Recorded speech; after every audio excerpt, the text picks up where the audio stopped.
Thank you very much. Apologies for the very slight delay in starting. We had a small technical issue which has now been resolved.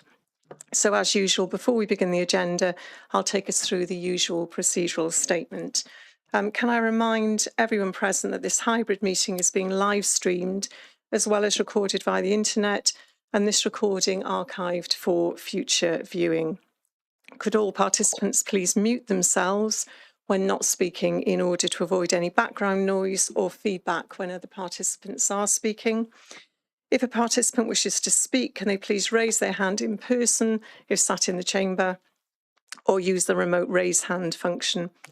If a participant raises their hand via the remote function and is not subsequently invited to speak by myself, please could they turn their camera on to indicate or place a message in the chat.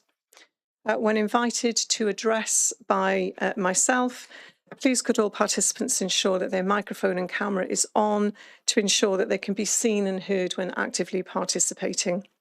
And if this isn't possible for any reason, please bring this to the attention of myself as chair or Democratic Services Officer as soon as possible.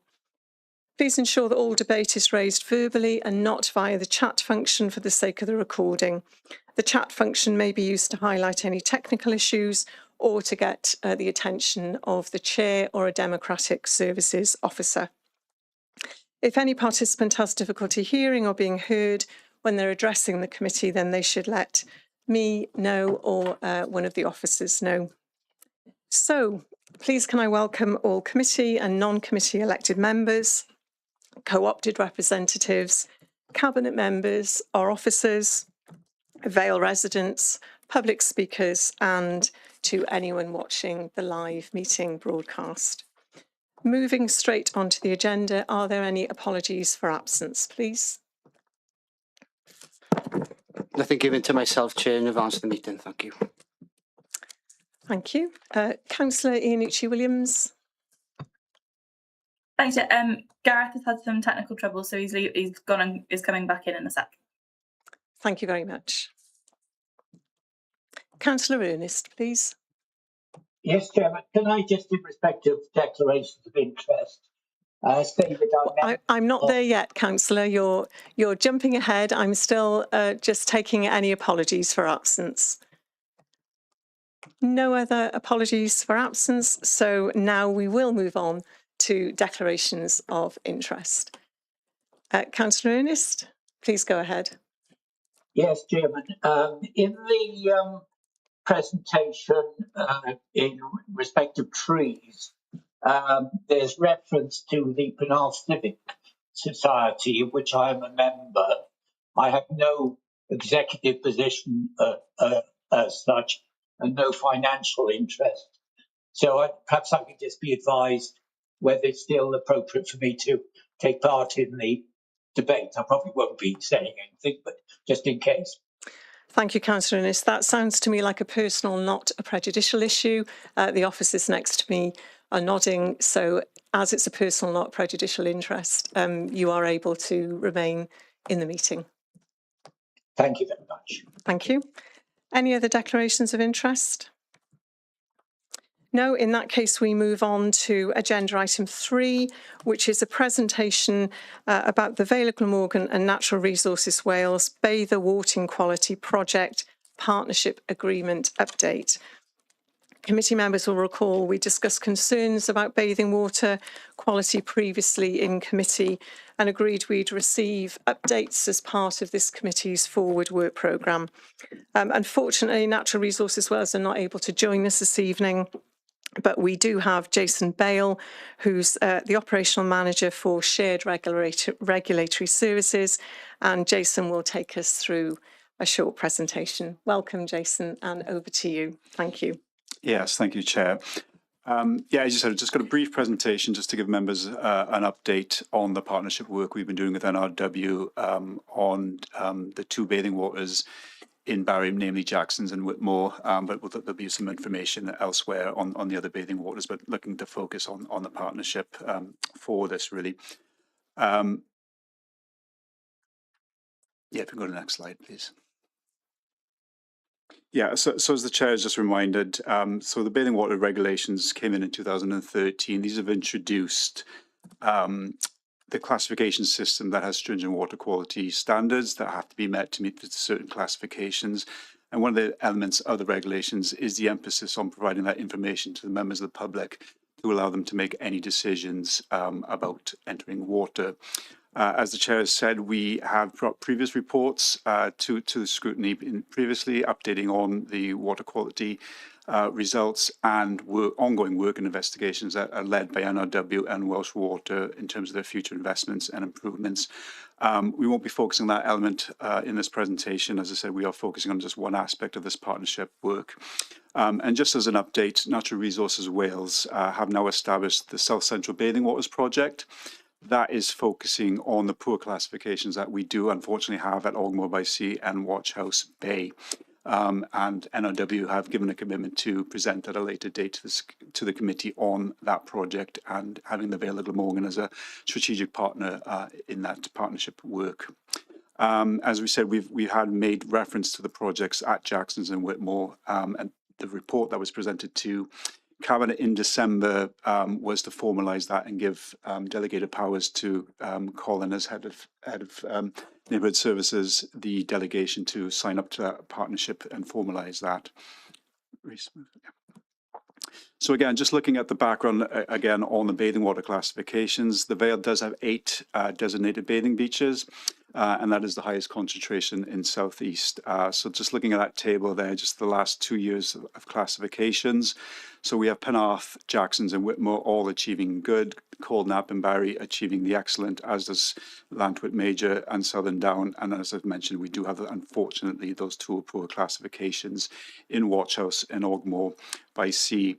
As we know, bathing water quality is vital, public health, environmental protection, and also supporting the local economy, especially that tourism around the resorts, particularly on the island and the other resorts and destinations across the Vale.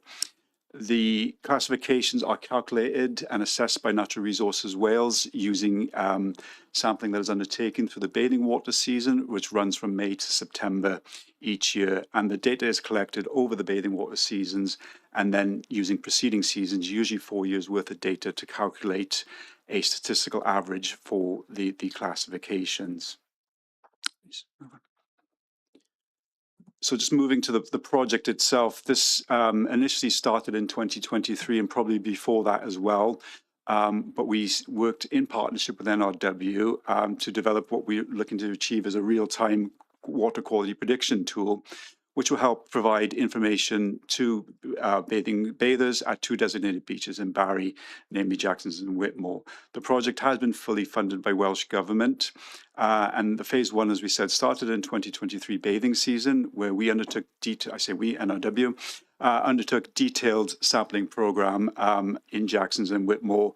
That was across the day at various tide times, and subsequently a really concentrated sampling program over and above what is undertaken on a normal sort of sampling program. As we said, the detailed analysis then was able to look at meteorological data, rainfall, UV radiance and river level data to really try and understand what is being able to develop this predicted model for those beaches. And as I said, it enables our prediction. We're now moving to the final phase of that work, where we are looking to undertake automation of that model so that it can then feed information into public display signs on the beaches. So as I said, the objective now of this final phase of the partnership is to have these display signs up and running on the beaches, 2 on Whitmore and 1 on Jackson's. This will provide that pollution risk forecasting during the actual bathing season, which is the 15th of May to the 30th of September. Using display screens, the image there is just a mock-up of what it may look like, and that isn't the exact location of where it's going. It was just to give you an idea of what the idea of the signage would be. So it will help inform people visiting the beach that in that hour, the quality of that water hopefully would be excellent rather than good, but it will vary depending on what the model is producing. So we're currently in an evaluation timeframe at the minute with a procurement that has gone out earlier in the year. So we're just in the evaluation stage looking to award that contract very imminently. because the model is needed to develop the system to get it up and running for the 2026 season coming forward. So really what the outcomes and the benefits of this system will be, as we said, it's introducing that risk forecasting in Barry to help inform management decisions and provide that timely water quality advice to the members of the public to allow them to make informed decisions really if they do want to go swimming. It will provide resilience to the classifications, as if the model is if a sample is taken by Natural Resources Wales when the model is predicting a poor result because of information or a pollution incident, they can discount that sample and take a sample at another date to allow a standard sample to be taken. It provides that resilience to the classifications at those 2 beaches, and we're hoping this will be up and running in this forthcoming season in 2026. I said that is subject to us completing the procurement timeframes. And that's pretty much the end of the presentation, Chair. So, happy to open up and take any questions on the work. As I said, this is just one small element of work that Natural Resources Wales are working on in terms of improving bathing water quality in the Vale. Thank you very much, Jason. I'm going to jump in with a quick question, if I may, before I bring other committee members in. I think you said the display screens will give information so that members of the public will know the water quality in that hour. Is that right? So it will be it's a prediction of what it is, okay. Based on, as I said, that sampling work that was undertaken in 2023. There's a very complex modelling system that's gone looking at all that data, and it has run through various different forms of modelling, which will then ideally say it is predicted that based on the current conditions, this is what we would expect the water quality to be. So it will change potentially day by day? Potentially day by day, just depending on the weather conditions that are happening on that time, really. So it's taking data from weather stations and feeding it into the model. So it potentially could change on that basis, yeah. Thank you. Councillor Stallard.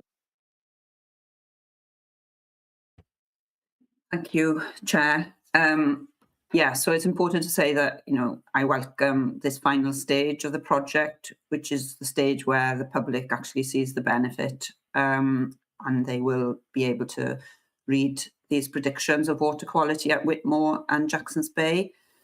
But I would add that this doesn't in any way actually improve water quality, and that has to remain the focus going forward. So I'm looking forward to hearing more in future scrutiny meetings about that work, because Ogmore by Sea is in my ward, so obviously that's a priority for me.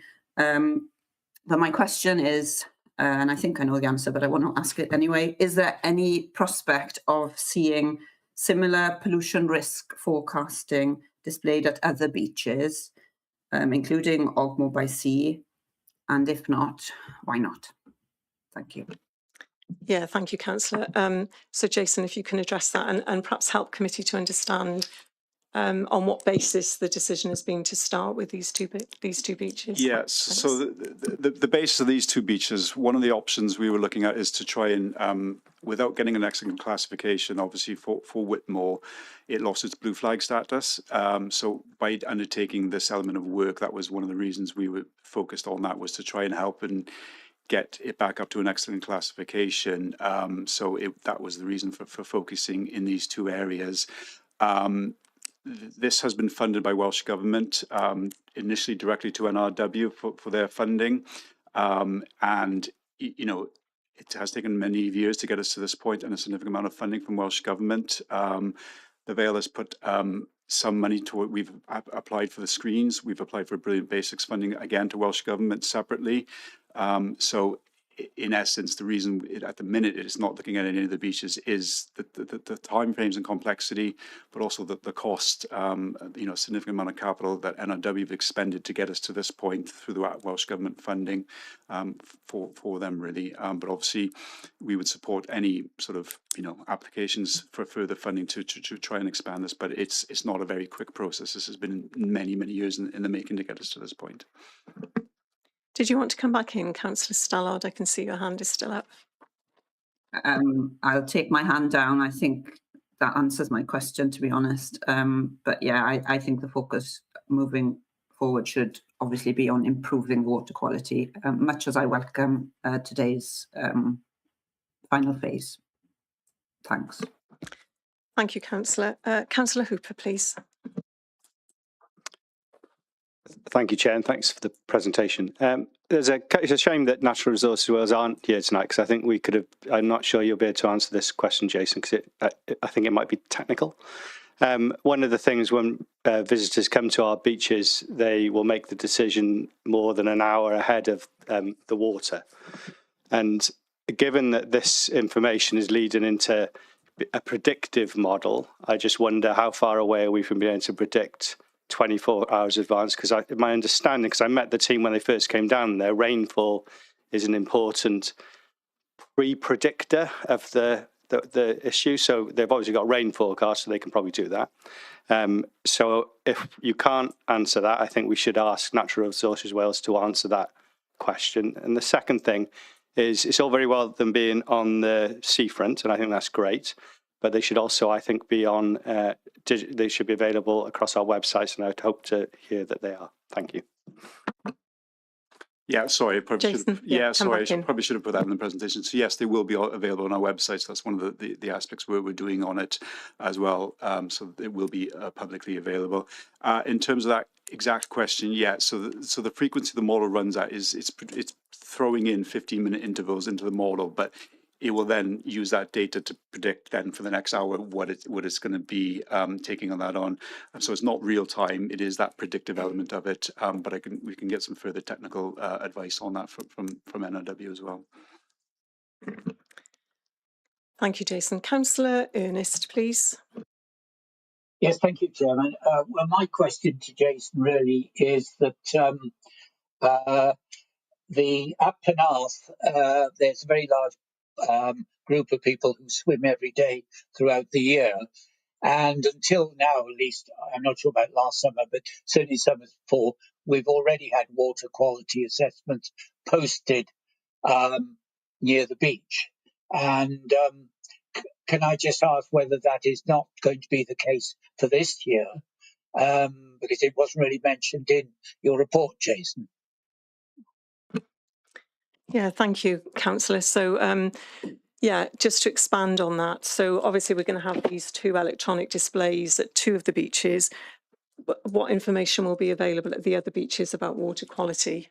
Yeah, thanks, Chair, and thanks for the question, Councillor Ernest. It's a statutory requirement that any signage is put up. So what will be at Penarth will be the standard static signage saying what the classification is for this forthcoming season, which is based on the sampling results that were taken in 2025. So for Penarth, it will have a signage saying good classification of bathing water at that beach. So it's a statutory requirement those signages are in place, and all those beaches will have signage at them. Yeah, thank you very much. Thank you, Jason. Councillor William. Thank you, Chair. I just wanted to raise something. Firstly, I want to thank you for your report. And you've got a very difficult job, because you're trying to sort of make up for the fact that NRW are not here. And from the last time they were here, they seem to be expressing hope more than anything else, and could not come up with any sort of timetable, which you actually have tried to do. And I think that the big question on most people's lips will be, I mean, Councillor Ernest was just talking about swimmers in Penarth. Again, like Councillor Stallard, I'm very much obsessed with my own little patch in Watchhouse Bay. But the same problems, of course, across the whole coastline, whether that's in Ogmore or in Barry or Penarth. And it's to do with the fact that, of course, the quality of water in Watchhouse Bay has gone from sufficient to poor. Now, in the last Scrutiny meeting, NRW were sort of keen to point out why things were happening. And when it came to sort of pushing them for how can you improve this? How long will it take? They weren't that forthcoming, and money was a big problem. And they were almost sort of living in hope, really, that well, it just might get better. Obviously, not really much of an answer, but I'm putting you on the spot now. Obviously, the monitoring is going to be a massive help, right? So, are you able to give any sort of estimate as to what measures, if any, are successfully being put in place, and how long that will take to improve the quality of the water? I'd love to see Whitmore Bay get a blue flag again, and as a result, just round the corner from it, Watchhouse Bay getting an excellent quality too. Thank you, Councillor. Just to remind committee that I said at the beginning that we're going to pursue this issue of water quality. So this is just one aspect of it. We are still expecting, or we will still invite NRW and Dŵr Cymru Welsh Water to come to committee to provide us with a more detailed update about the steps that they're taking to address the poor water quality in those two locations in the Vale. But Jason, if there's anything you can add now, that would be helpful. Yes, thanks, Chair. And yeah, I think from NRW's defence, really, you know, we did invite them to this, and because it was focusing just on this partnership aspect, which we are sort of taking the lead on now as the Vale, they were happy for us to lead on this. As I've said, they have now set up that self-central bathing waters project. So again, I don't want to speak on behalf of NRW, but what they're looking to do, that's got a dedicated project team now looking and investigating in terms of a whole catchment for both Ogmore and Watchhouse to assess all potential sources of pollution, to come up with an action plan and to try and make those improvements. And I know they're going to be more than happy to present at a future meeting, as Chair has said, on the details of that project, really. And, you know, we're definitely looking to come forward to that. It's just that the project manager for that project was not available today to attend this meeting. Okay, Councillor. Thank you, Chair, and thank you. I'm a bit disappointed that NRW haven't come forward yet with an action plan, because they were talking about that last time, and you know. But I look forward to hearing it. Yeah, thank you.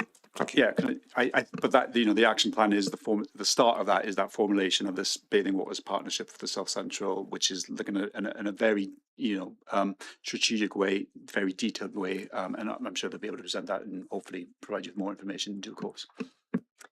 Thank you, Jason. Final question for me, if I may. If somebody arrives at the beach and they can see that the water quality is poor, will there be advice available for them at the location so they know what does that mean, and should they go in the water, for example? Yeah, we haven't formalised what the actual displays are going to say at this stage, but that's something we can consider. And once we appoint the contractor who's going to do the automation and feed the information into the signage, that's something we can sort of clarify. But, you know, unfortunately, under the bathing water regulations, if an official classification is poor, the advice is to not swim in that water. So we'll have to speak to NRW about that and assess what we put on if the prediction does come out as poor, which we hope it won't. I would have thought that was pretty essential, because not everybody will be aware what that means. So, yeah, I think that's really important that that's included in whatever is displayed for members of the public. We're joined by the Cabinet Member, Councillor Wilson. Did you want to come in, Councillor Wilson?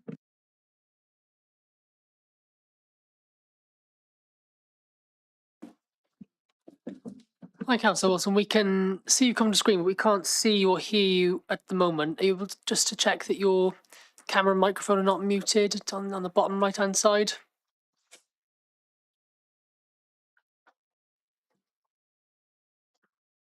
I'll message you in the chat if that's all right, to try and give you some guidance to bring those back up. Councillor Wilson, one of the things we suggest, I know, while Rhys is doing that, is that you possibly leave and rejoin, and that might resolve the issue. And I'm very happy to bring you back in, because I know you want to speak about this issue. So even if we move on to the next agenda item, I will give you the opportunity to do that. Other than that, I'm not seeing any... Councillor Wilson, are you with us? No, I think we've got the same issue, Councillor Wilson. We can see that you're attempting to join, but we can't actually see you or hear you. So I am going to bring this item to a close and move on to the next agenda item. But first of all, can I thank you, Jason, for taking the time for coming and presenting the issue to us this evening. We're very grateful to you. We look forward to seeing the signs in place. Please do, in your discussion with NRW, convey to them that we're looking forward to receiving further information from them about the steps they're taking to address water quality. And in terms of recommendations, I think we have the one recommendation, which is that we would ask NRW to provide the technical information that you were requesting. Remind me what that was, Councillor Wilson. Councillor Hooper, sorry. Right. Yeah. So I think we can be more. I think we need more technical information with regard to this from NRW, which would be useful in helping us. We can. What I'm looking for are predictions that are ahead of the hourly prediction. So visitors come to the beaches and they plan their day. You know, we get very few overnight stays, but we get a lot of day stays. They plan those the day before. This data will be. I don't think they got the answer yet. So No, if I, Yeah, thank you. can I just come back on that? You can, yes, please do. Yeah, I think at the minute, I'll take that away and we'll speak to NRW. I think the way that the system is set up is that it will be these hourly predictions. It won't be able to forecast the following day because it takes in the weather, the UV elements of it, and the weather at that time really, and the tidal conditions. Hello there. So I think, just 1 second, Councillor Wilson, while I clarify this issue, and then I will bring you back in.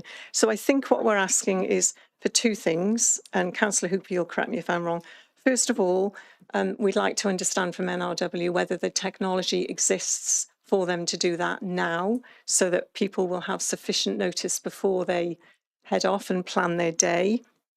And if that technology doesn't currently exist, I think the point that Councillor Hooper is making is that we feel that NRW should be investing in that to ensure that people have that information in advance. Is that sufficient for you, Councillor Hooper? Councillor Hooper's indicating yes in the chambers. So thank you.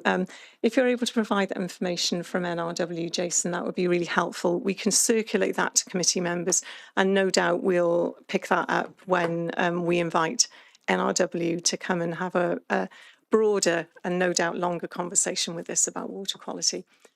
Councillor Wilson, I think we've succeeded in bringing you in. Please go ahead, Councillor Wilson. Sorry about that. Yeah, just a couple of points there. I mean, obviously, you know, as the relevant cabinet member for observing, I would say observing water quality and obviously, you know, monitoring it is vital in terms of what we do. But obviously working with NRW and Welsh Water on these issues is very important. And obviously, you know, it's not just external water. I know we're looking at beaches at the moment, but it's also internal water. And I can tell you I've had meetings recently about River Cadston, which obviously will, you know, which is very interesting. And in terms of trying to avoid any future flooding issues, which is important. But in terms of monitoring this is vital work that we're doing. Obviously, what we want to encourage people is to use our beaches as safe as possible. And I think the work that Jason and the team are doing is excellent. And obviously, we like to do this across all our beaches, which are bathing beaches. And obviously, we want to make sure that these things are improved, especially the ones that are poor. So I'm working with them. But obviously, NRW, as you know, is a huge organisation. It's got many, many priorities. And obviously, you know, I lobby for it just as much as anyone else. So thank you. And thank you for your forbearance, Chair. Thank you, Councillor Wilson. Thank you again, Jason. You're welcome to stay for the rest of committee, but equally do feel free to leave and enjoy the rest of your evening if you'd like to do that. So committee, we move on now to the next agenda item, which is agenda item 4, the tree strategy update. Again, I'm sure committee will remember that we had a long and interesting discussion about the tree strategy while it was in draft form. Members were really interested to hear about the plans that were in place at that time. So, Adam, we're very grateful that you're joining us tonight to update us.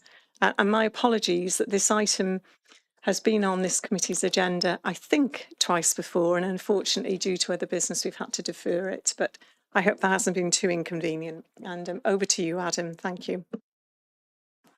Thank you for having me. So it's up on the screen. So it's only 7 slides, so it shouldn't take that long, but I do expand a lot on each slide. So it's been in place for 2 years, the strategy, two planting seasons, which is interesting. That's flown by. Let me just get this on the go. Is that working? It's not clicking through.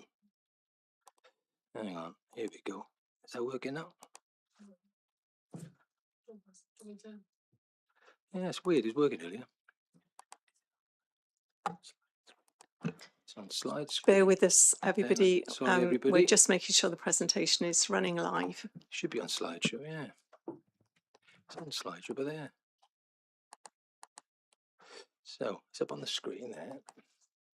Have you got Mae'n plugged in? Okay, so there'll be lots of me saying click forward. Okay, take that now. Right then. We're back on now. Sorry about this. So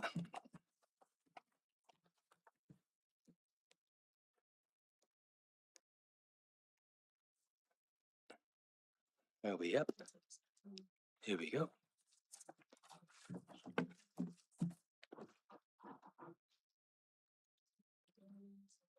There's me by there.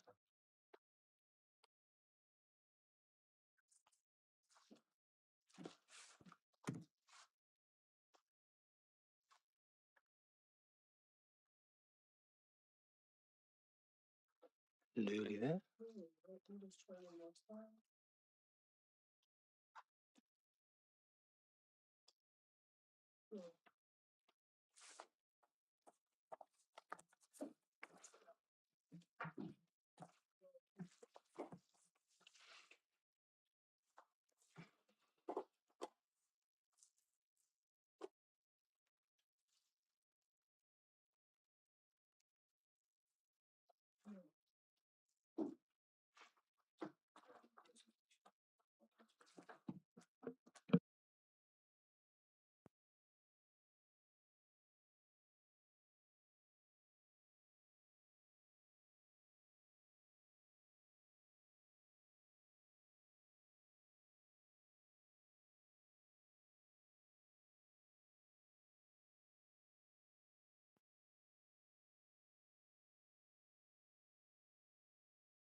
I can talk trees without my presentation. I've got my notes in front of me, so.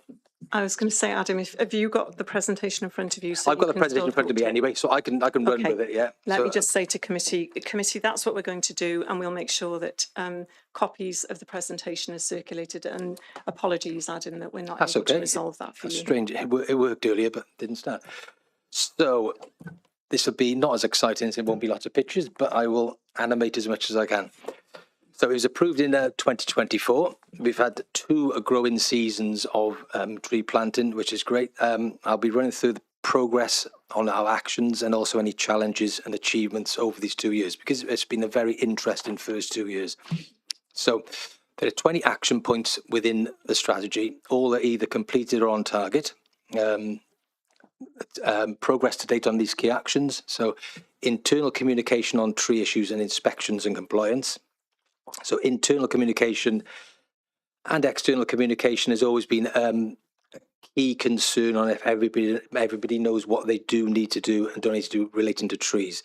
Over these 2 years, that communication stream has increased dramatically. So all departments understand the basis of the strategy. So any decision relating to a tree follows the tree strategy's threads.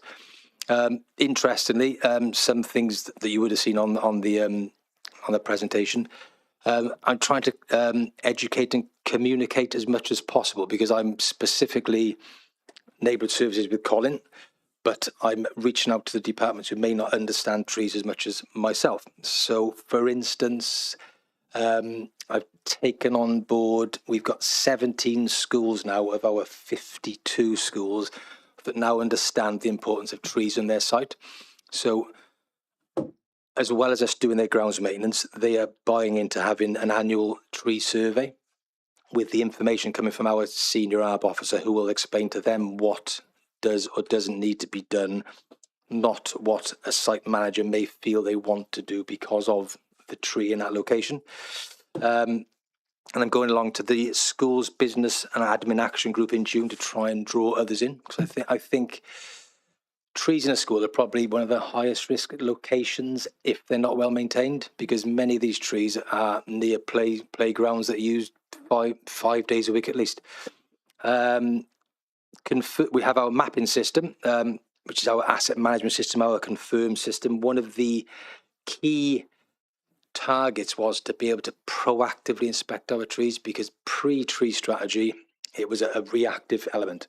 So now I can, one of the targets was to get all of our street trees mapped and real time, only trees shown on a mapping system that exist by the end of 2026. Now, 100% of highway street trees are now on the mapping system.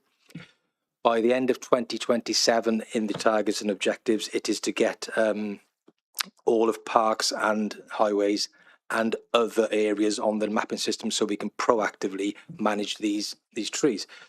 Now, having 100% street trees plotted is perfect. Now, proactive assessment by default will bring into mind better management of trees, but a proactive step off the back of many, many years of reactive will find issues. So, for instance, of the highway street tree remit, there are approximately 65 trees that have been noted we need to keep a much closer eye on than previously expected, and 10 of those we will be removing within the next growing season. Now, with those 10, we've already measured within the strategy the diameter of that trunk. We know how many trees need to be replanted based on our strategy of 2 for 1 or 3 for 1 or 4 for 1 or 5 to 1 based on the diameter, and that will take place in the next planting season next year. So they will be coming down 10 of those this season.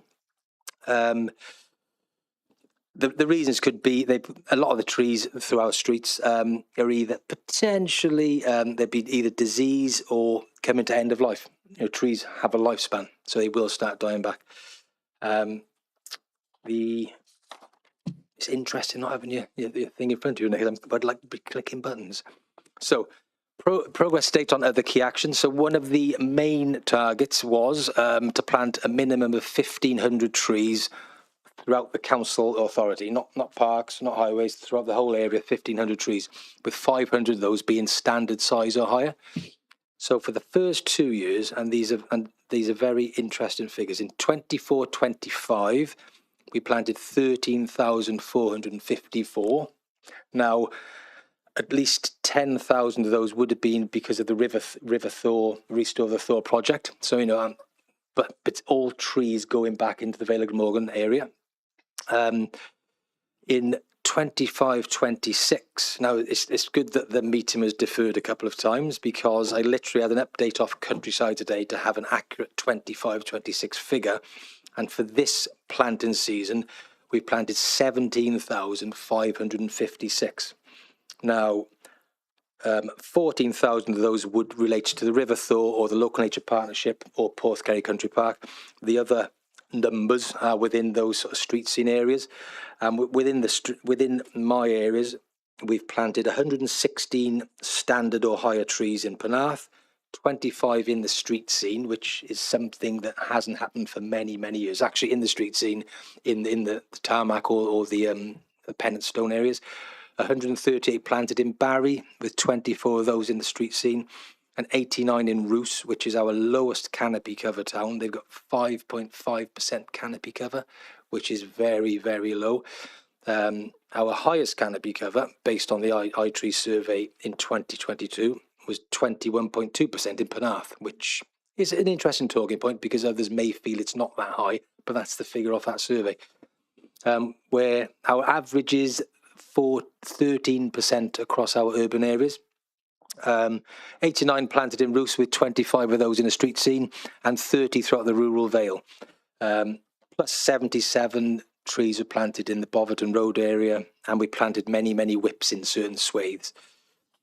So we've definitely done a lot of planting. Now, the other thing I would have said before today would have said, now these figures are great, but don't get too excited for next year, because the River Thor project was finishing. But I just found out today they've got another 2 years of funding, so we will still be seeing high figures of planting. Also, one of the targets was launch a tree strategy webpage. That's been launched. Last year, we did 7 tree strategy roadshows throughout our main towns, which was very interesting. Every roadshow, I'm not saying there's a massive uptake of visitors. We advertise it on the Vale website, on Facebook, but everybody who either came across us or knew we were there, we had very, very, very worthwhile, interesting chats. Either people were coming with concerns over trees, and Phil was there, Phil John, with his high knowledge of trees and issues, or I could expand on various projects we had in the game. So we're going to do it again this year. I think this year we'll go for a May, June time. I'll try to get it calmed out a bit better so more people can turn up if they want. I'll try and get on King Square this year because it feels like a really logical place to get a roadshow. Barry Island on the square potentially. So that was really interesting. And also the other key thing we need to continue doing is actively seek funds. And now the streams that I keep connecting into is the Local Nature Partnership. I put in bids for the Pride in Place funding. Section 106, I work really closely with Lucy Butler. And whenever there's a project, we ensure either we help with our capital fund to make that Section 106 job have trees included, or that Section 106 funding can add trees to areas and projects.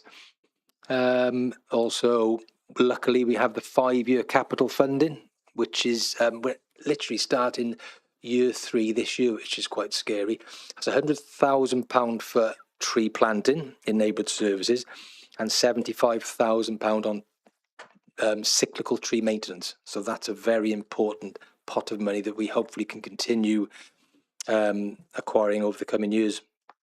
And also we identify areas for planting and regeneration. I work really closely with housing, highways and education and the countryside team to see what we can naturally regenerate. Now there's a need to have any space needs to have the mix of recreation space, meadowland, shrubs, trees. So we tried to pick spaces that make sense to us and the community. So one we did last year was St. David's Crescent in Penarth, which looks great. It's a perfect tapestry of the various types of land you need. My next slide. So progress relating to the guiding principles, because many guiding principles and objectives in the strategy. So increase urban street canopy cover within the built environment is one of the key things. I've mentioned we've put in many, I can get the better pictures on here, many trees in the street scene, and that needs to be our focus going forward, because we will at some point probably run out of space in our green spaces for trees. Because I was saying a space is for many uses. We don't need to forest everything. I'll just go into so I can see that bigger there. So basically, say we take a tree out in the urban environment, or any tree, it's based on the diameter of that trunk. So for instance, a tree that's 50 to 59 centimetres in diameter, we'd need to replace 4 trees. 2 trees for up to 39 centimetres, many different elements of tree diameter. This would have been a great one to see on the screen. So basically, in principle, if you could have seen the 2 next images, we've got the street scene as it fits at the moment, which is the confirm mapping system, and then our old tree scene mapping system. We can see the gaps where there used to be highway street trees planted. So when we take a tree down in a street, we will by default, by going to the 2 or the 3 or the 4 replacements, we will be looking to plant back in the original tree pit zones. They're the ideal place to go, because there would still be a lot of root zone underneath, and the roots runs for those trees, yeah. But if the space isn't ideal for a street tree because of services have been placed there, or additional build outs, bus stops, then we have to move on to other spaces. But in the street scene, our aim is to fill in all the places that there used to be street trees. Each tree pit, we work very closely with highways. Each tree pit we're reinstating to the best state possible, but making sure it's economically viable, because many methods you can use. You can have the gold premium style, which can be £15,000 per planting pit, which is not on our radar. We've got a very close working relationship with the highways team. Our ARB officer, Phil, has worked in many authorities, so we're going for the logical quality finish. Each of these pits will either be going back in the original route runs, or if it's a new pit or we feel it needs it, it will have growing cells built into that pit. Each pit which is next to a property, any property side of that pit will have a root barrier placed within it to take away any concerns over potential root encroachment. And also, obviously, it'll be tarmacked and curbed, or it will be pen and stone, whichever type of servicing was there originally. Westbourne Road was my example. Tiger mulch is another method we use for servicing. If it's a very, very, very narrow footway, so we need to think of the ability of people walking past a tree in a tree pit, we can use tiger mulch, which is a rubber crumb style, yeah. So because it's permeable, you can surface much closer to the tree because the rainwater will still get through the surfacing. So you can still have that 1.2 or more meter width for wheelchairs and pushchairs.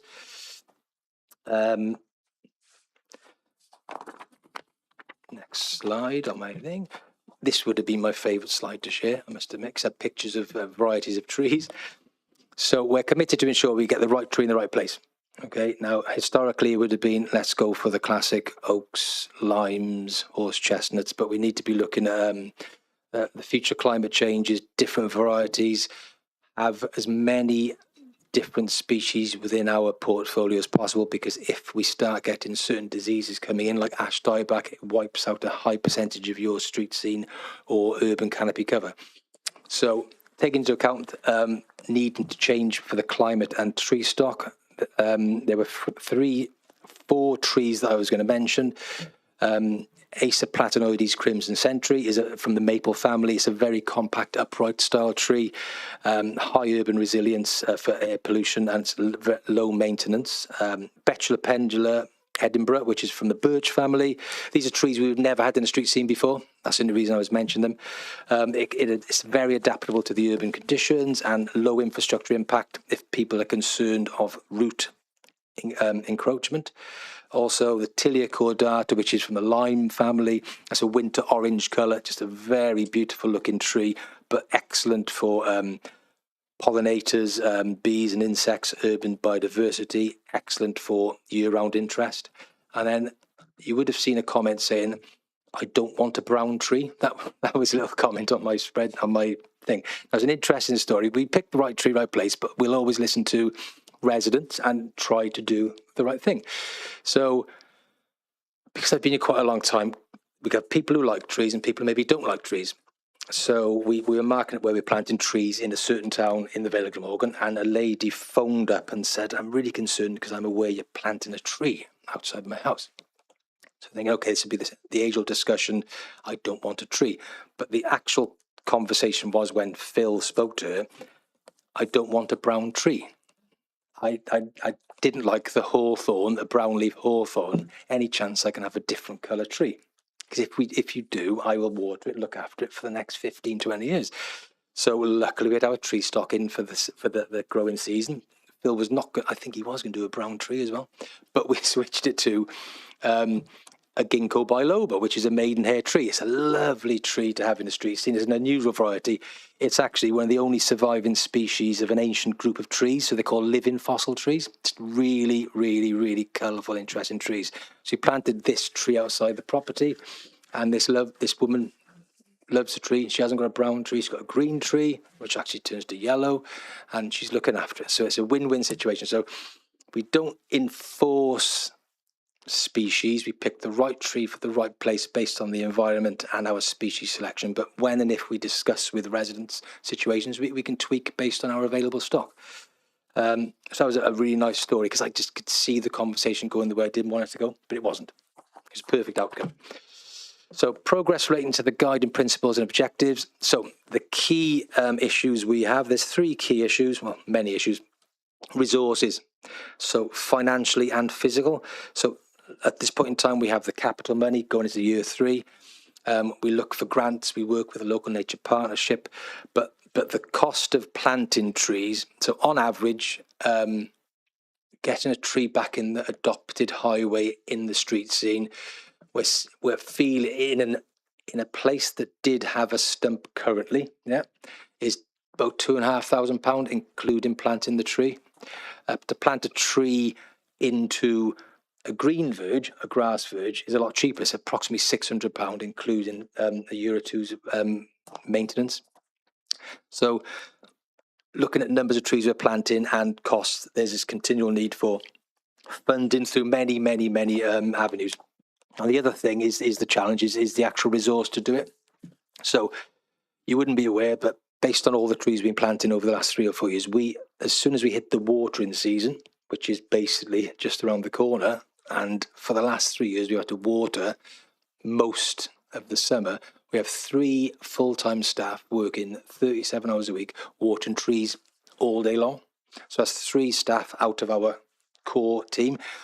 Luckily, we've got as an example, the Penarth Tree Forum, which is a subgroup of the Penarth Civic Society. We've got Replant Roots. We've got many people who are coming on board watering his trees for us, and the woman with the non-brown tree outside the house. So we're working as closely as we can with the user groups to make sure that we can continue to water these trees. Now, the minimum spec to keep trees alive is water them for the first 3 seasons, but because of the climate change sort of scenario, it's more pushing towards 3 or 4. Once you're past that year, you let the tree do its own thing, and it will take it. But those first 3 years at least are very crucial. So it's a pretty big drain on resources. So we're so thankful for the various tree volunteers.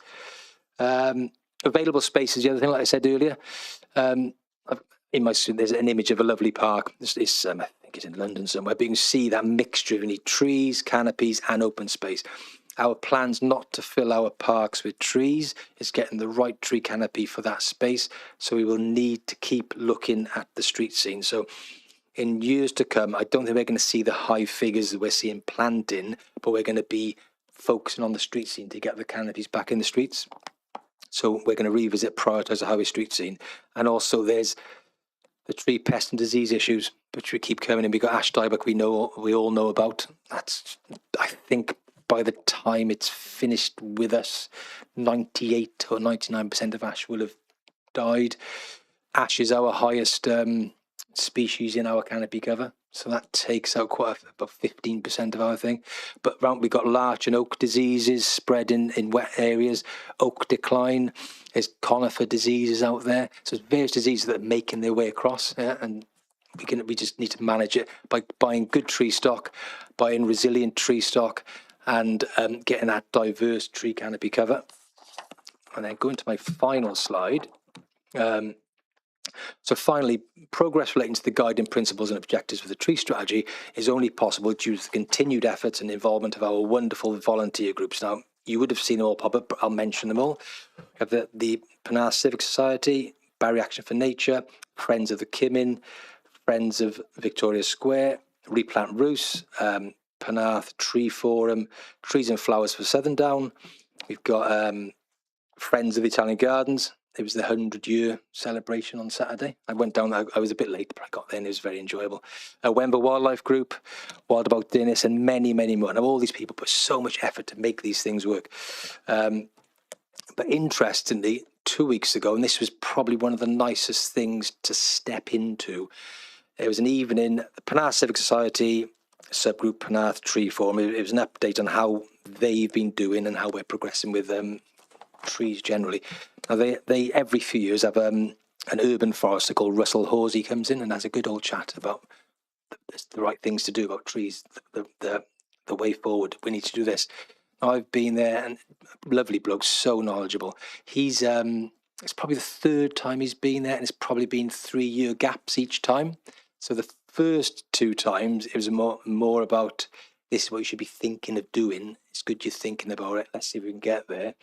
But this time, he was amazed. He was so pleased on where we got to. Yeah, he couldn't believe the quality from the group, not from the Vale, but from the group, and then us explaining where we got to as well. So he was overjoyed with how the group are doing, how the group are working with the local authority, everyone being involved, and everything It was interesting. Everything he was saying in his presentation, he's going, but you're doing that already. But you're doing that already. It was just a really, really, really peer review from somebody out there. One of his ideas, which I've thought about, going back to us running out of space in our parks, he mentioned something, he called it the garden forest idea. And it's basically thinking of places where there's houses with front gardens and donating trees to residents who will then plant in their front garden that will benefit the canopy within the street scene. It's something I think we will definitely be looking at in the next 2 to 3 years. Another thing that has happened over the last 2 years, and I think one of the councillors in one of the meetings about a year ago mentioned it, about getting bowsers for the community groups. So I connected up with the Local Nature Partnership, and they've instigated water bowsers for the Penarth Tree Forum, so they have boughs to travel around with. We've also looked at, they're called water bags, that you, instead of us visiting a tree 3 times a week, the right type of tree in the right location, they're bags you hang around them with a very drip feed effect of water, so you fill it once a week. So there's another, we bought 50 of those. I think we're going to trial those this year on this season's planted trees. Many things that luckily because of the groups we can do. I mean, we work so close, but I think the main two to do with trees are possibly Replant Roost and the Penarth Tree Forum, but all the other groups that we connect up. We've got Barrier Action for Nature. I know they did a tidy up of their whip planting along Port Road, which is great because that's come along. I was planted about 15 years ago.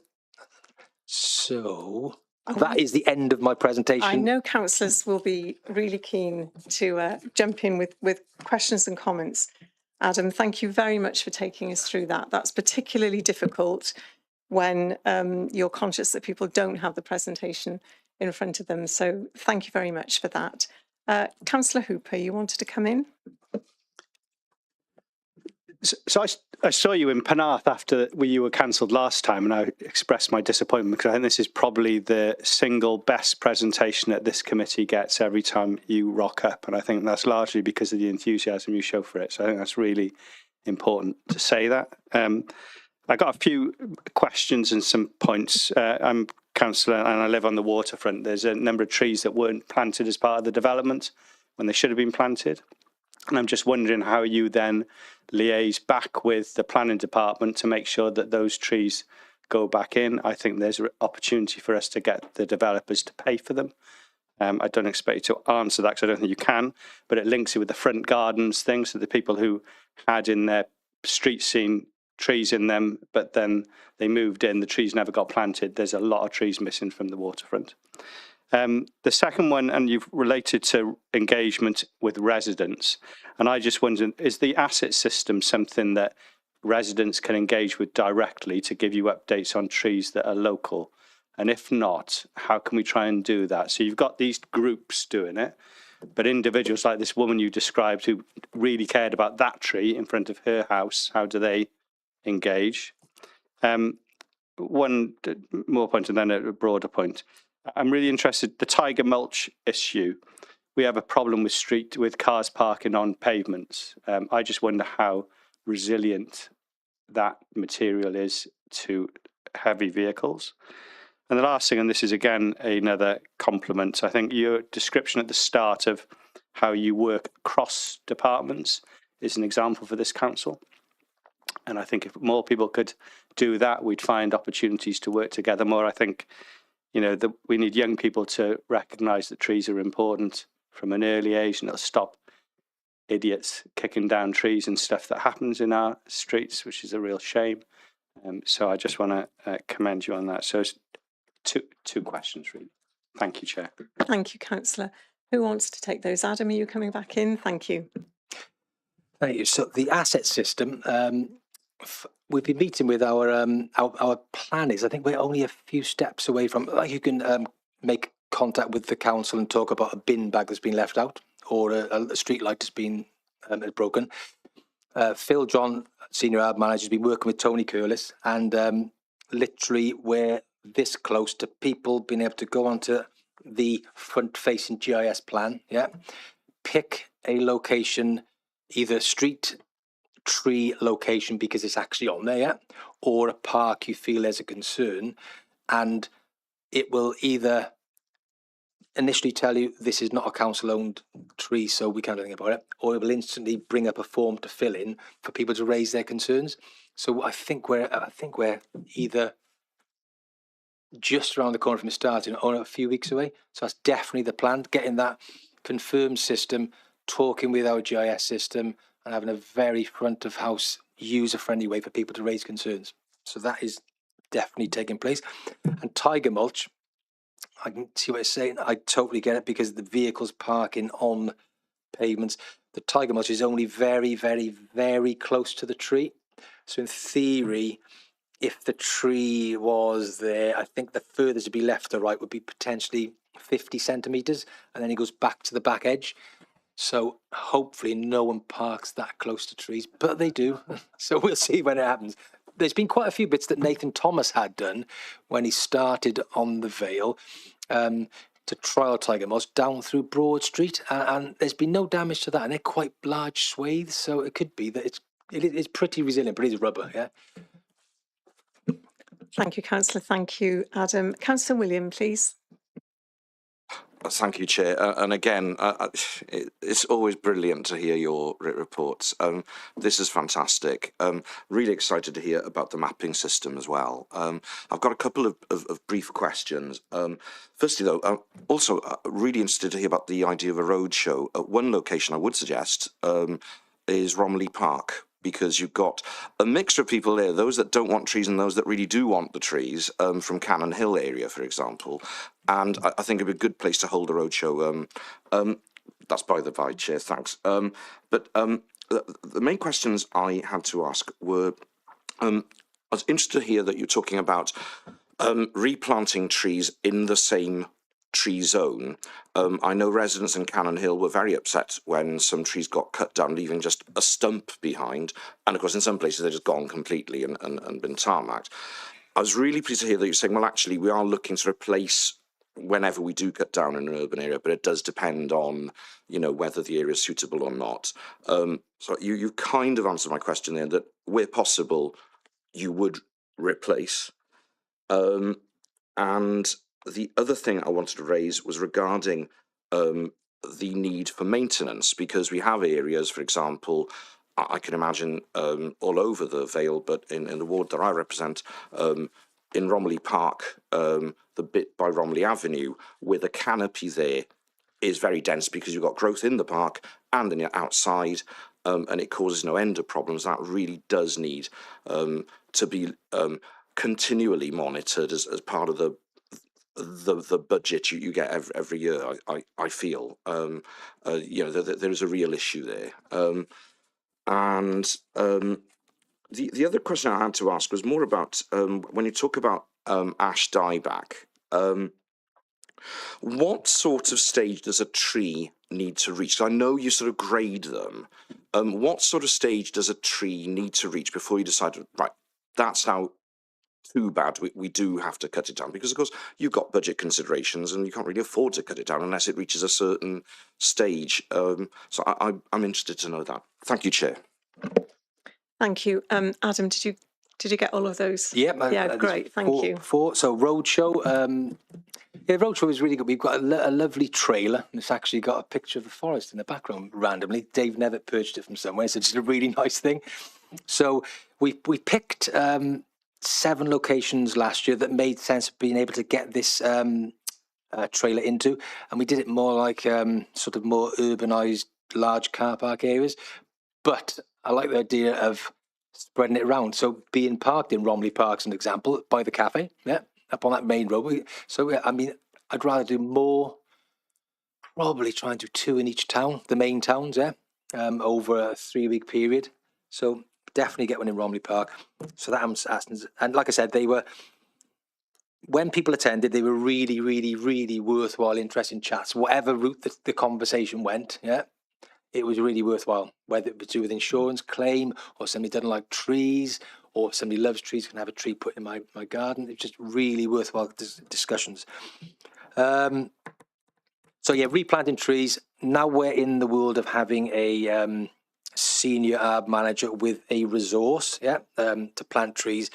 Any tree that now is coming down in the street scene, the plan is to take it down, and then the next planting season, which will be autumn onwards to the end of March, we will be planning to get a tree back in there, an appropriate species based on the street scene. And if it's over those various sizes, if it's 39 up to 39 centimetres, we'd go to plant 2 in that area. If we know off our old maps there were 2 in that zone, we'll plant 1 just down from it.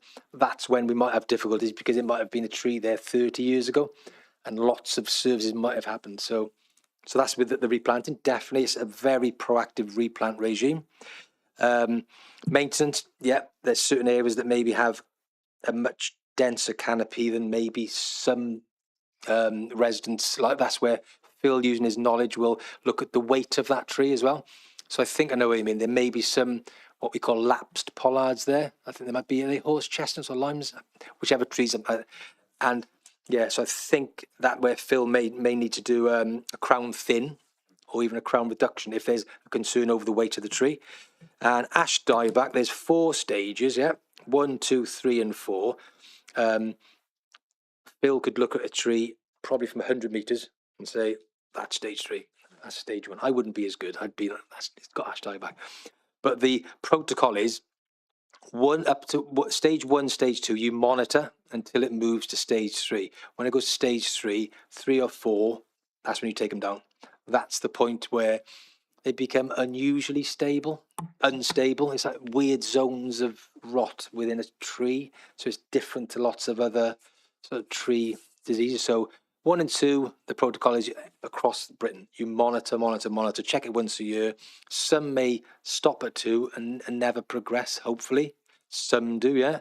But like I was saying about that chat, the Russell Horsey was saying, ash dieback, there's a few trees that are maybe fighting back slightly, which is great. But the other key thing is, if there is an ash tree that's not getting ash dieback, we've got to protect that with our lives. So there might be some street scene trees that are ash trees that people may think doesn't feel right, but if it's not being hit by ash dieback, that's going to be staying, unless there's other reasons why we need to remove it. And that was the 4 questions, I think. Great.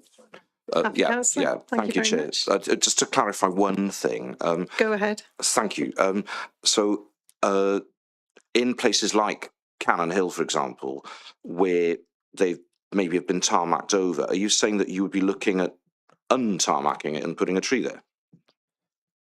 If it's a recent tree, which I think that one's only a few years ago, and also lots of residents make contact with Phil through the correct portal, we would rather put a tree somewhere that people want, than us guessing we'll put those 2 by there because of that. So anyone who feels they're missing a tree in their street that was removed recently, and they're keen to be on board watering, that's the main. Anyone wants to water a tree outside their house, there'd be zones that we'd be thinking of more than others because it helps us with our available resources. So definitely any communications about trees within our available resources, we'll be always keen to work with the community. Thank you very much. I'll be in touch. Thank you. Okay. Thanks, Councillor. Councillor Ernest, please. Yes, thank you, Phil. Thank you very much for a very good presentation, and I'm very grateful to you. I've only one question, really. There are a number of trees in Penarth in particular which are actually leaning out, or effectively leaning out from the pavement, so that if you go to park near them, there's a very real danger of the car actually meeting with the tree. It's got no reflection on the driver. It's just the fact that you'd normally expect the tree to be reasonably vertical on the pavement, but where they're leaning out, it does make more of a problem. Are those particular trees under investigation, to the best of your knowledge? Thank you, Councillor. Adam, if you could broaden that just to explain again what people should do if they have any concerns about trees, how they should raise those, that would be really helpful. Thank you.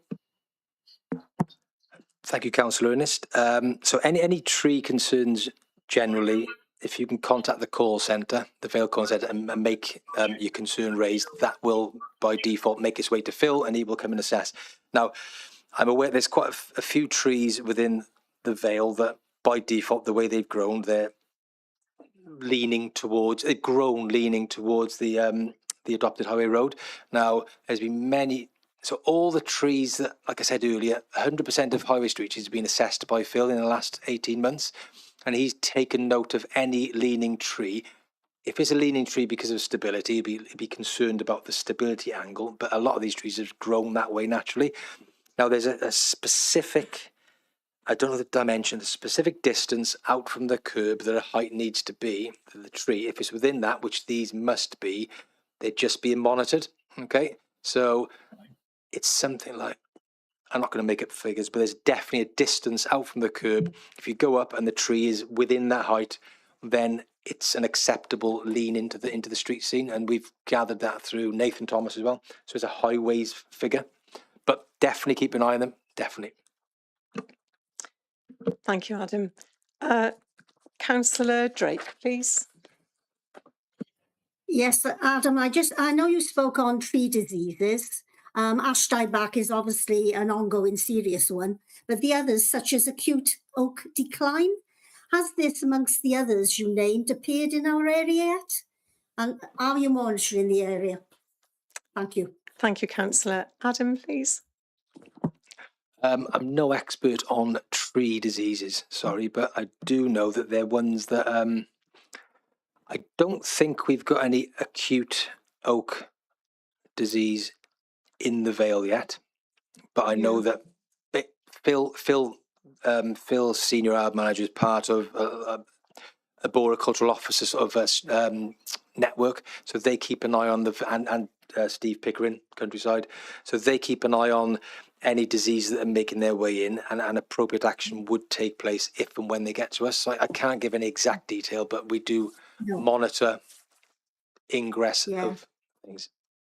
Okay. No, I did read that it's ended up in Monmouth, which is not very far away. So whether that's true, I don't know. But I hate to lose our oak trees. Let's hope it's not heading our way. Question for me, if I may, Adam. I know the last time you came, when you presented the draft tree strategy, we spoke about the fact that this is focusing on what the council can do with council trees on council land, but we also spoke about the importance of the private landowners.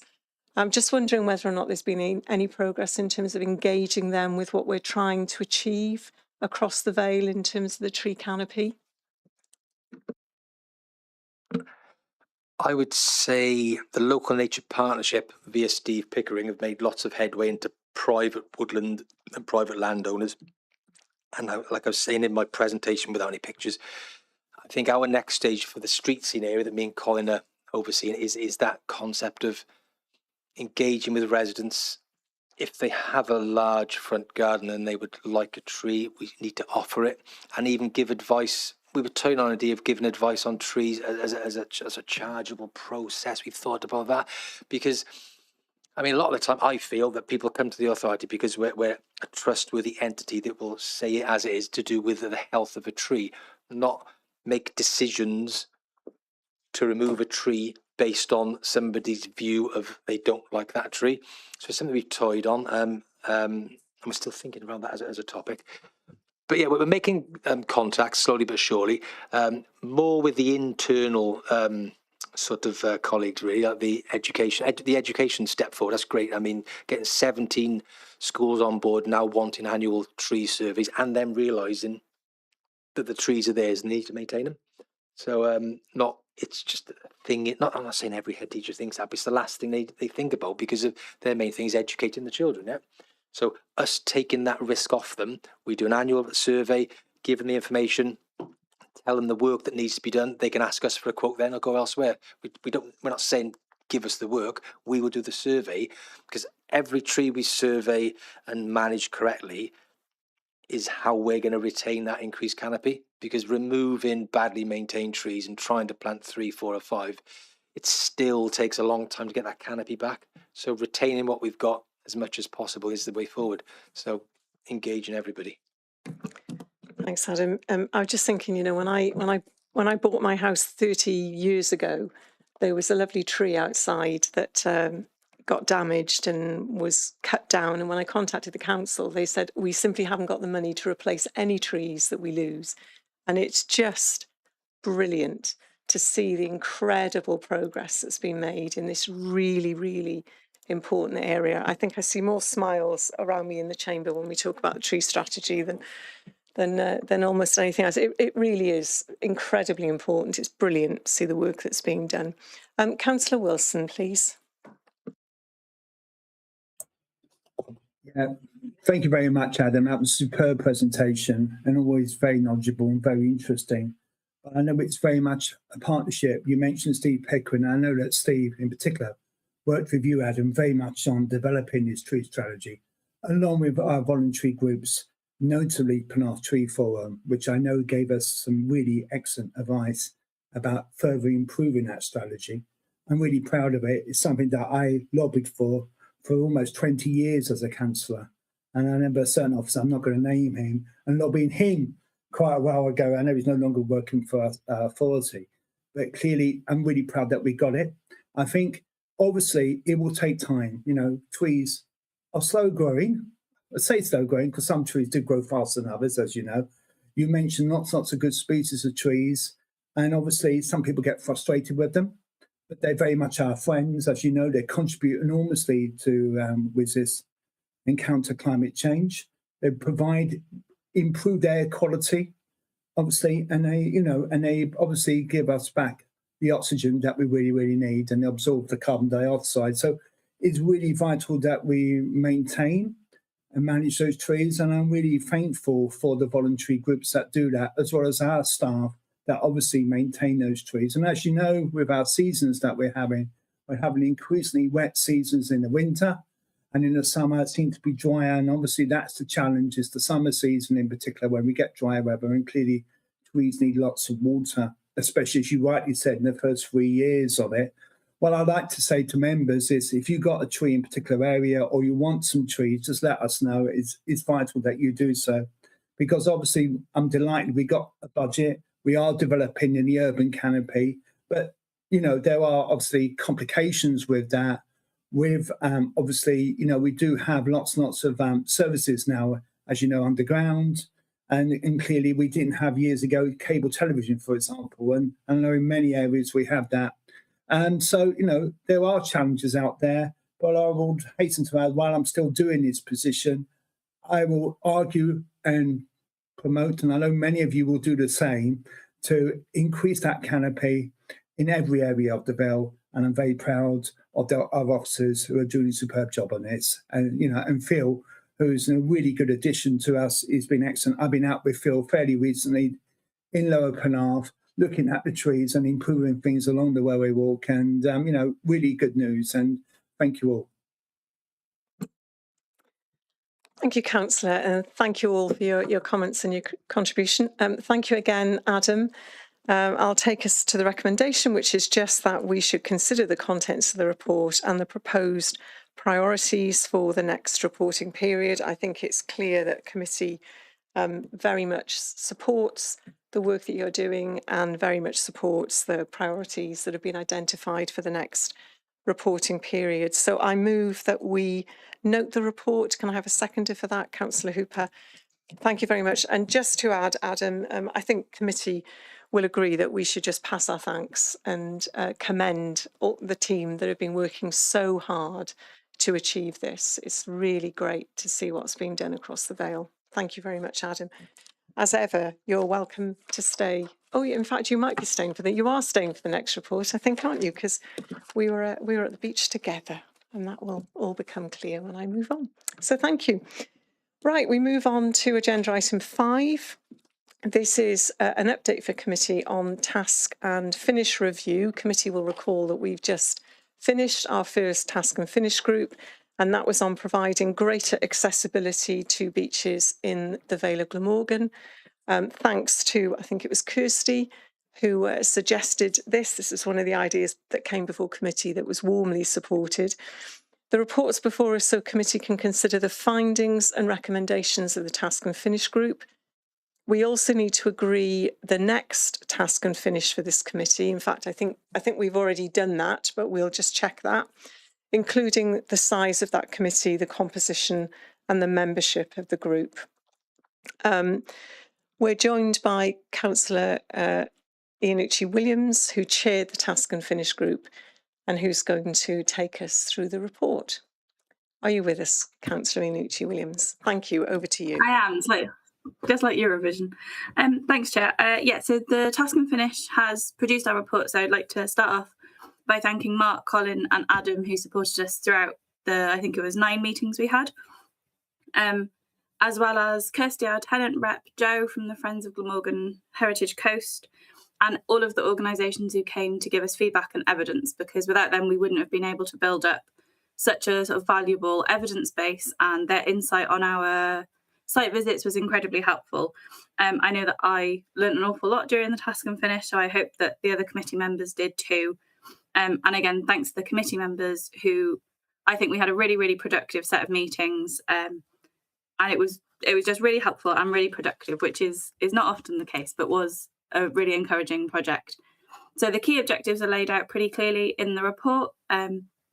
We've got the action plan to go alongside it, so we've separated those into beach-specific aims, and sort of we've designed like a wish list as well as more concrete recommendations.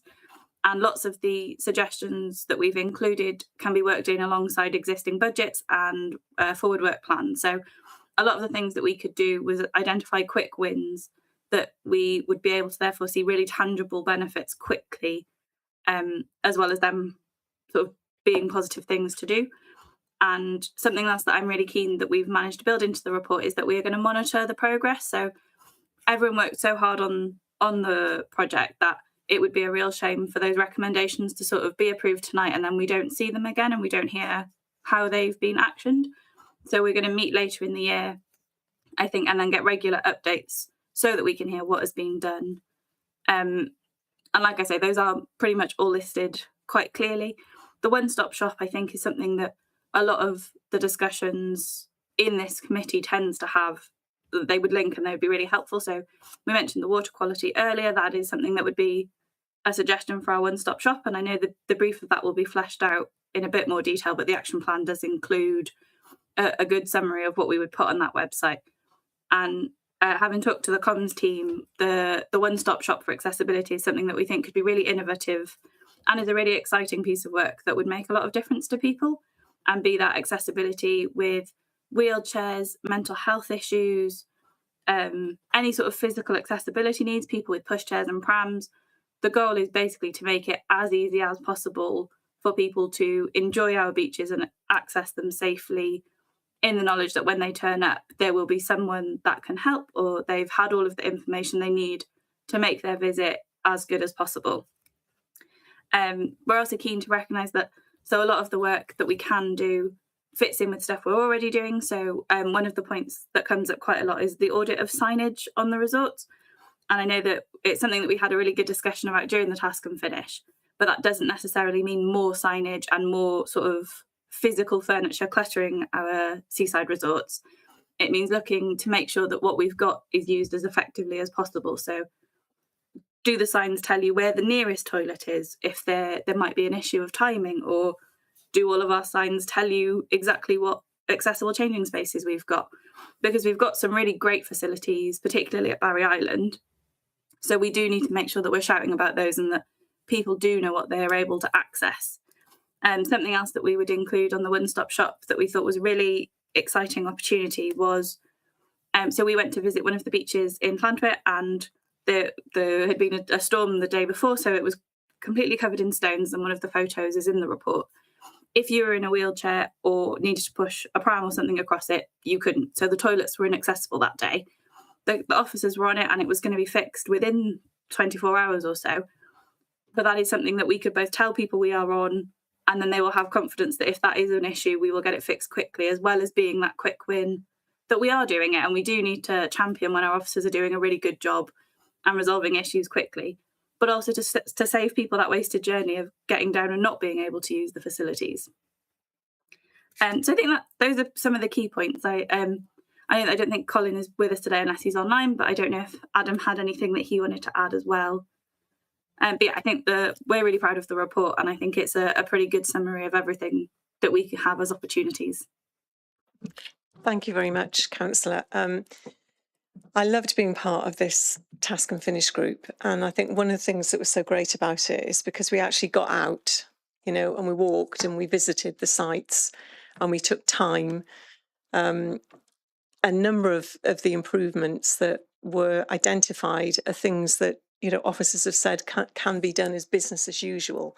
So it's just about doing things differently in some instances, or doing things within existing budgets. And that was the great thing, I think, from my perspective about the task and finish group, that it's very, very clear that many of the improvements that were identified are absolutely relatively easily achievable. Did you want to come in, Adam or Colin, in relation to the report? You're very welcome to if you want to. Colin?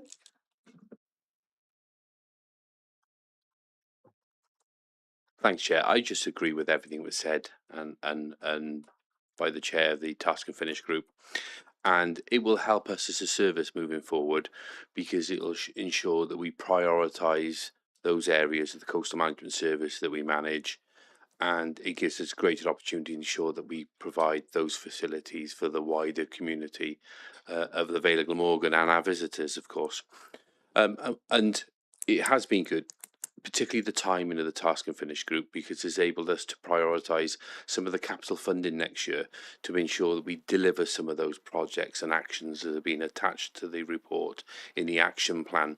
So it's a really good positive outcome, especially for those who aren't able to use those beach and access those facilities in the current situation and format that they're in.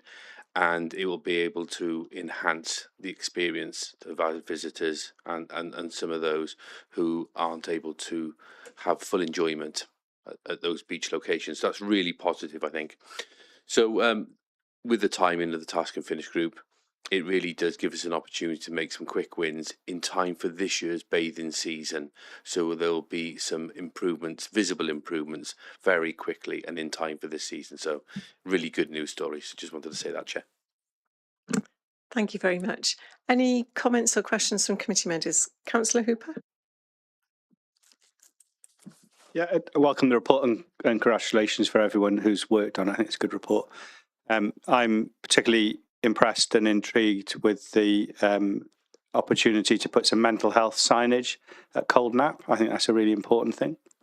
It just makes me wonder, should we not do the same at other beaches? I think beaches are places of solace that people go to, probably in their most difficult times, and signage to help people, to direct them to support services, is something that's probably needed at all beaches. But I think it's a good report. Thank you, everyone. If I may just say, I think every time the task and finish group went to a location, we identified location-specific issues, but also very much recognising that although you might see an action or recommendation that relates to that location, there absolutely were some that officers, were saying they'll read across the piece and consider what can be done across more than just that one location. Councillor Hooper. Just to add then, sorry, as it comes up. Just to add, Chair, I wonder whether that should go into a general thing rather than just referencing Cold Nap, because it's only in Cold Nap in there, and I think it's actually a really important and increasingly, sadly, important issue. I'm going to bring Councillor Inucci Williams back in. Yeah, thanks, Chair. And say, completely agree with Councillor Hooper. So we had a really good poster that had been shared by Joe from the Glamorgan Heritage Friends, Coast Friends, that had been developed with the Samaritans. So we've seen that, and it was a pretty good poster as well. So it's definitely already up in some places, but I think if it hasn't been made clear that it should be at all of them, then let's change it and make sure that goes in for sure. Thank you for that clarification, Councillor. I think Councillor William, did you want to come in? No. You were giving a thumbs up. That's good. In that case, Councillor Perry, please.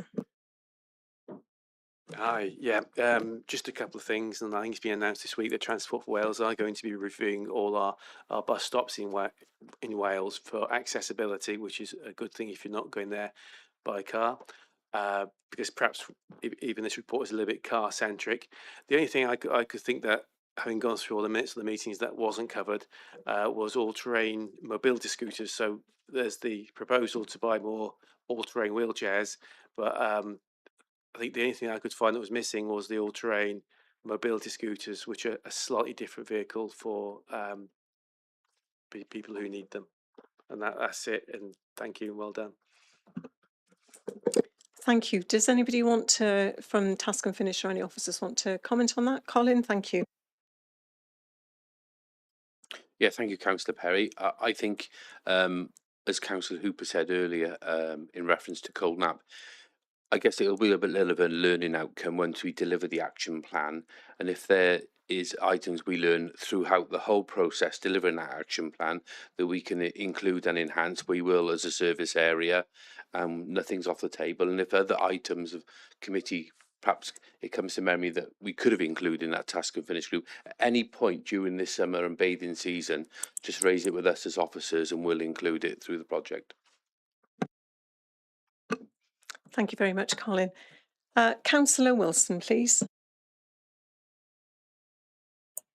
Yeah, first of all, can I thank you all for contributing to a Task and Finish group, and having been on many Task and Finish groups in the past, I know how valuable they are. And obviously the great thing about visiting it, you develop powers of empathy. And I think that is so important. Seeing it from other people's point of view, I think that is really valuable. I think you make some good points. I think signage, I would like some sort of house signs so that people can see what they're looking for. And I think if we can make it as house as possible so people can see what kind of signage and it's consistent, if we can do that, but obviously without breaking the bank.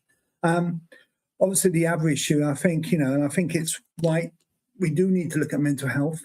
It is important, as you rightly say, people sometimes do look for, beaches can be rather lonely places, and I think sometimes people are rather desperate.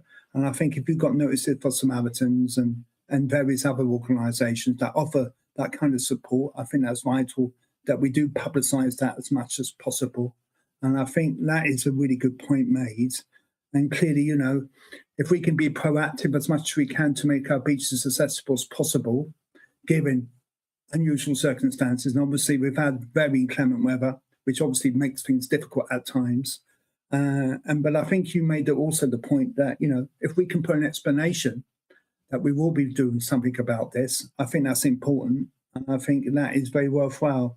So can I thank you all? And I will take on very seriously the points made. And obviously I'll discuss it with our head of neighbourhood services as to what we can do in the immediate term, and obviously think about it in the short, medium terms as well. So thank you all. Thank you very much, Councillor. Committee, I'm going to take us, there are 5 recommendations in relation to this report, but I'm going to take us to the 5th recommendation first, because we do actually need to have some discussion about that tonight. So this recommendation is that committee establish the next Task and Finish review as recommended at our meeting on the 22nd of July 2025 as part of the report into proposed Task and Finish activities. We'd already agreed that the next Task and Finish group would consider the interlinked issues of refuse on local beaches and the wider matters around local holiday resorts. One of the things I want to understand from committee is whether you want us to pin down what we meant by wider matters around local holiday resorts tonight, or whether that should be left to the Task and Finish group. So it'd be really helpful to hear what committee thinks about that. And also for committee to make an initial agreement on the size, composition and membership of the next Task and Finish group. So you remember that last time we just asked people to express an interest. It would be great if, again, we could have a cross-party approach to this next piece of work. So can I take your views, first of all, on whether or not you think we should pin down the wider matters around local holiday resorts. And I'd say, you know, if you've got suggestions, let's capture them all tonight and let's refer that to the task and finish group. So one of the things they can do is think about what's practical within the timescales that are available. Councillor Hooper? I'll ask a slightly separate question. I'm interested in the chair of the last task and finish groups in terms of composition size, just whether that was unwieldy because there was quite a lot of people in the group, or whether it worked well. So I'd be, if Catherine would mind. Yeah, Councillor Williams. No, I think it worked really well. I think it was good because we had sort of everyone wanted to be there. I think it was good, and we kind of spread out people who came to give us feedback. So I think we had probably 1 or 2 speakers at most meetings, so we didn't have them all at once. But yeah, I think in terms of size and composition, it worked really well.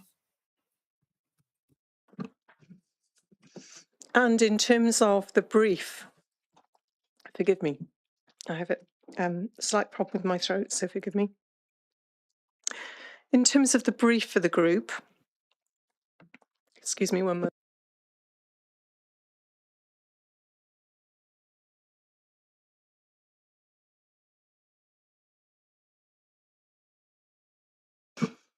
Apologies, committee.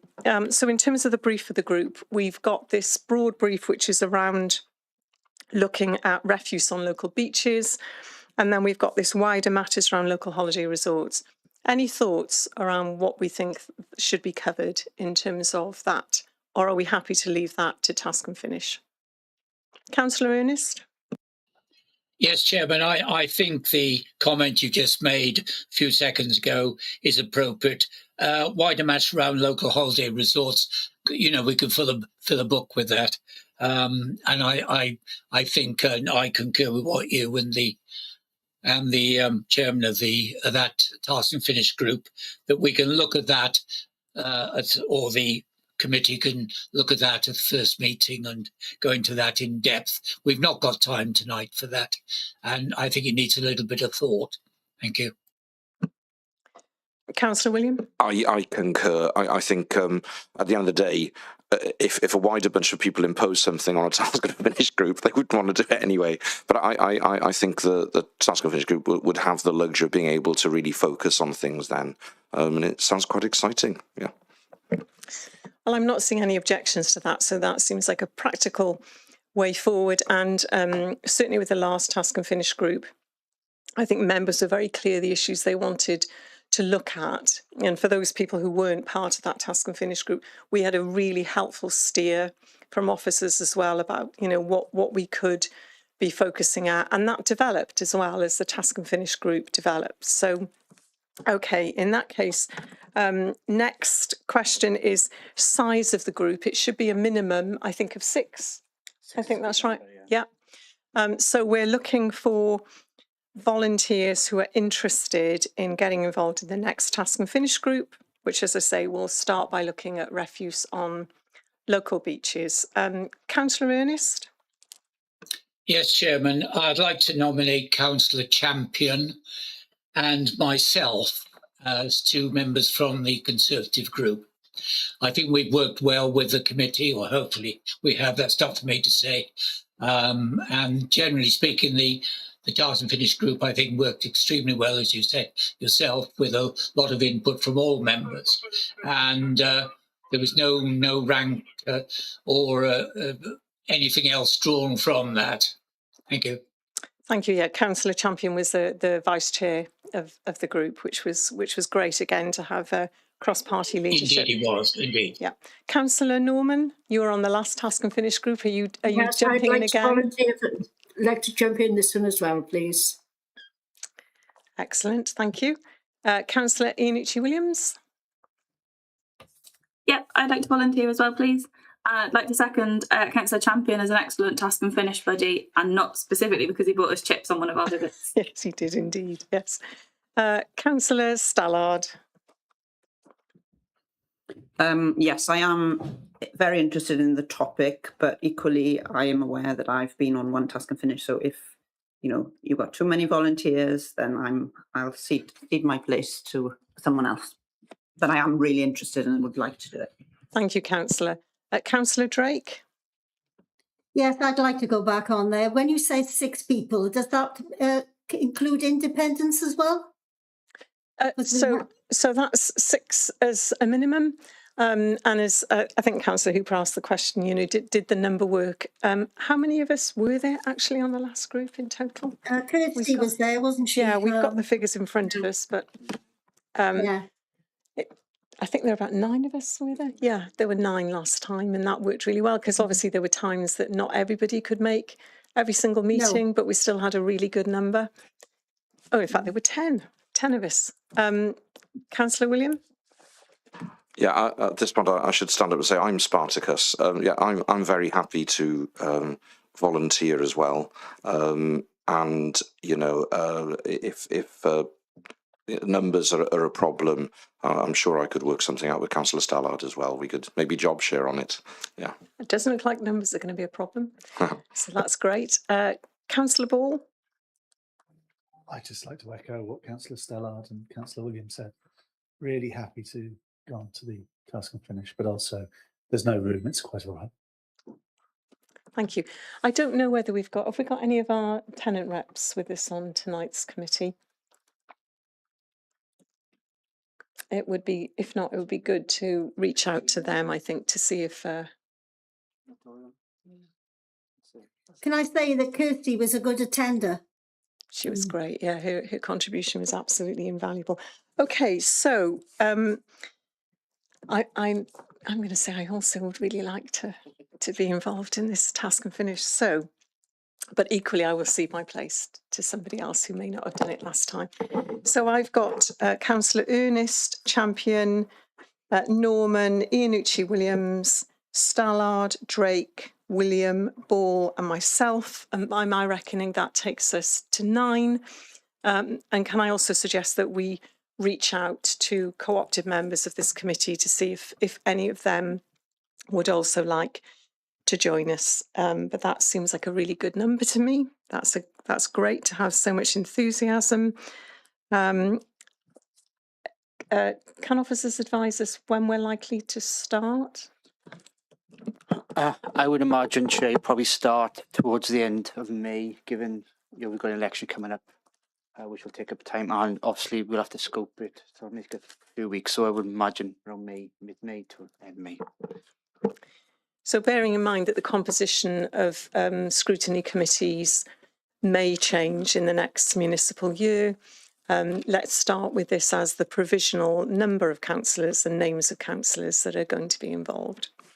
Thank you very much for that, councillors, and thank you very much to all those who took part in the task and finish, particularly to the chair, who did an absolutely brilliant job of steering us through the various locations and work that had to be done.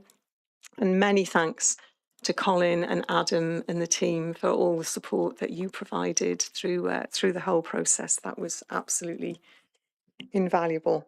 And indeed, Mark, who, I'm conscious it's a lot of work for officers to support task and finish groups. So committee's thanks to Mark as well for all the invaluable support that he provided to us. Please make sure that's passed back to him. So I'll move us to the recommendations. First of all, that the committee considers and endorses the findings and recommendations of the report and review on greater accessibility to beaches in the Vale of Glamorgan. We have considered it. There are 2 suggested amendments to the report that we need to capture. One is that a notice relating to mental health should be located at all beaches in the Vale of Glamorgan. And secondly, that consideration should be given to all-terrain mobility scooters. Is committee happy to support that recommendation? Thank you. Then that committee considers and endorses the action plan appended to the report, that the action plan be regularly monitored by the committee and for further updates to be provided to the committee in due course, that subject to any additional comments or recommendations the committee wishes to add, the report be referred to Cabinet for its consideration and endorsement. Would a member of the task and finish group like to move those recommendations? She says, stepping outside usual protocol. Yes, Councillor Iannucci Williams. Yes, please. Thank Happy you to very move. much. And Councillor Norman, are you coming into second? The second. Thank you very much, Councillor. Thank you very much. That brings us to the end of the meeting because I don't have any items which are considered urgent either under part 1 or part 2. This is my last committee meeting as scrutiny chair within this municipal year. So I just want to take the opportunity to thank all committee members for their contribution throughout the year and officers for their support. Thank you very much. This committee will meet again on Tuesday, the 26th of May at 6 o'clock. But can I just note that that is half term. And so I'm conscious that that date may have to change depending on availability of committee members and officers. So that's the provisional date when we'll be meeting, subject to checks. But thank you very much, and I look forward to seeing you all soon. Thank you. And thank you, Chair. Yes, thank you, Chair.